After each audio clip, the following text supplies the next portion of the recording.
আর আমরা যারা আলিম, আমরা যারা ইমাম সাহেব বকল আছি, আমি তারার ব্যাপারে সংক্ষেপে কিছু কথা আমি বলি।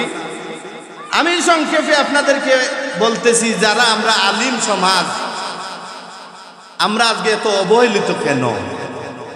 দেখবেন প্রত্যেকটা জিনিসের একটা সমিতি আছে, আছে না নি? টমটম যারা চালায়, টমটমের ড্রাইভার একটারে মারিয়া দেখো, তারা সব একথা ওই যাইব কিনা। কিন্তু আমরা যে এক আলিম সমাজ, যারা ইমাম সাহেব বকল, ও মসজিদের ইমাম সাহেব বকল, আপনারাও শুনো, আমি সংক্ষেপে কিছু কথা বলি। এই ইমাম সাহেবগণ দেখবেন আজকে হয়তো আপনার এই এলাকাত নয়, অনেক জায়গার মধ্যে আছে। হাই রে হাই, মসজিদের সভাপতি, সেক্রেটারি কত কথা কয়, তারপরও সহ্য কইরা মুখে দিছে কিচ্ছু না, মাতিয়া নিরাই বই থাকে। এই বয়ার মাঝে একটা কারণ আছে। বলে কারণটা কিতা জানো নি?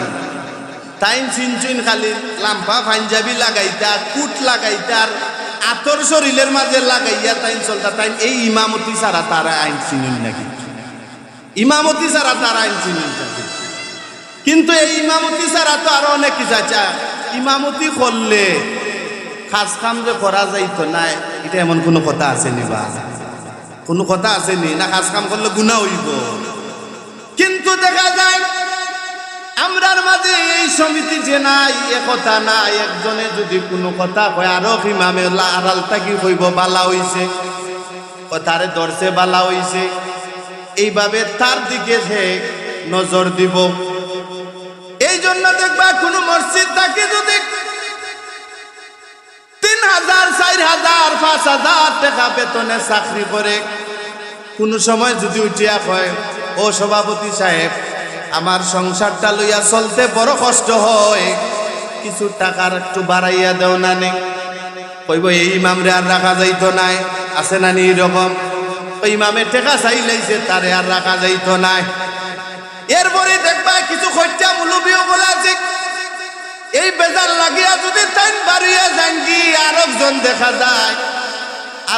দেখা যায় হাজির হয়ে যায় কি, ও সভাপতি চাচা, শুনছি আপনার আর মসজিদের ইমাম সাহেব নাকি গেছেন কি, তাইন্ডে বলে 5,000 দিতায়।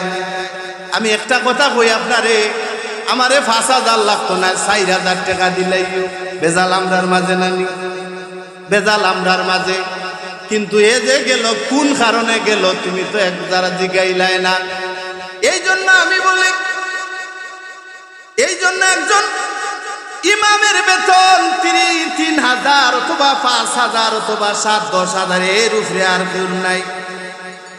এই জন্য রে ভাই অকল, কিন্তু আমরার মাঝে কিছু দোষ আছে। যে ইমাম সাহেব তুমি মারা যাওয়ার পরে সবাই আগে টান করি দৌড়িয়া এখন আইলে আমার ইমামতির মাঝে প্রশ্ন আইব, ইমামতির মাঝে বেজাল আইব যে মসজিদের ইমাম সাহেব কেনে আইলা না। দৌড় দিয়া দেখবা মসজিদের ইমাম সাহেব আইয়া কইব, কি কইব জাননি?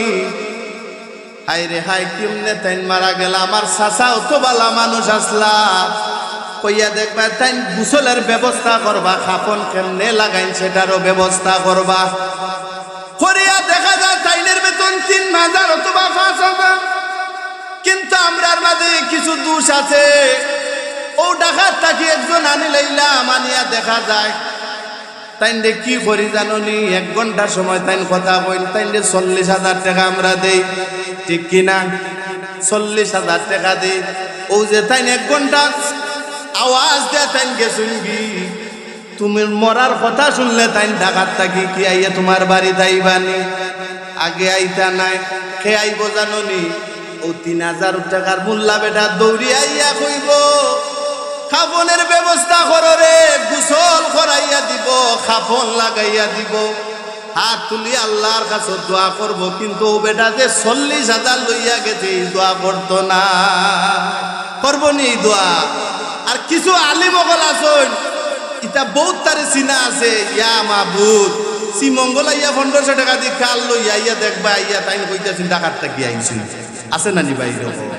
কিন্তু আস্তে ওদিক চতুর্দিকে ঘুরায়। কিন্তু আমি তো ডাকাত থেকে গাড়িটা নিয়ে আসছি, গাড়ি বাড়ি 10,000 টাকা, কিন্তু তাই 2,000 টাকা দিছি মঙ্গল তাই লইয়া ইনালাম মিয়া, দেখাই দিছি না আমি গাড়ি লইয়া।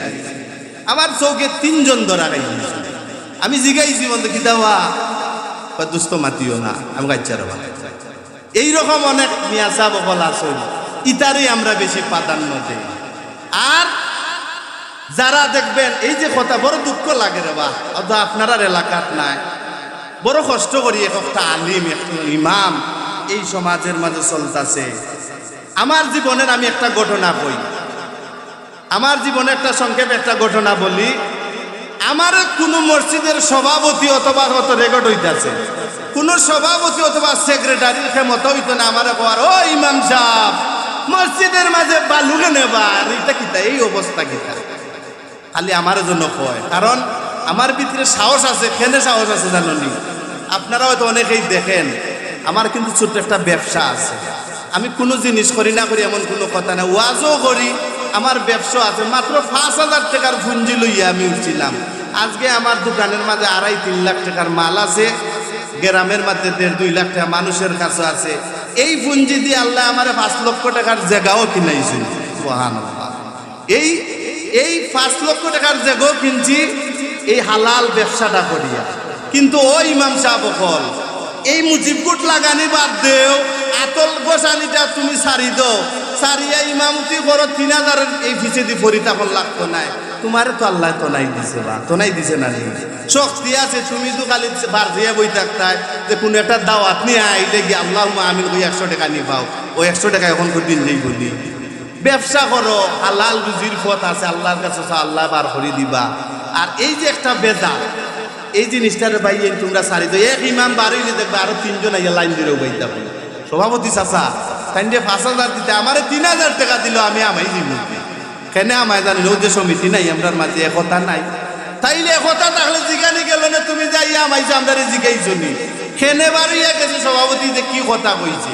সভাপতি কথা কইতো না মাগনা নি, তোমারে কইতো না কেন বাথরুমের এই অবস্থা কেন?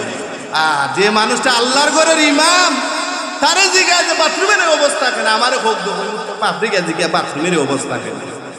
আল্লাহর ঘরের ইমান, যিনি আল্লাহর ঘরের ইমান আমার কেন কয়, অনেক রে কয়, অনেক সভাপতি বলতে কয় হেও চাচা দেখুন কেনে জানো নি হে আর চিনে নাকি। তখন ইখান গেলে কি আর যে মোবাইল মাঝে টিপি লাগে এমপিও করতে পারতেন, এই টেকাও নাই। এর লাগে ও ভাই তোমরা রাগ করিও না রে বা, যারা ইমামতি করো, যে শরীর আছে এই শরীরটা কাজও লাগাও আল্লাহর কাছে, জোর খাটা। এই জন্য আমি বলি দয়া করি আপনারা মানে অন্য কিছু করার চেষ্টা করি, এক ইমামতির দ্বন্দ্ব করি তাকিও না, আরো কিছু করার চেষ্টা করিও।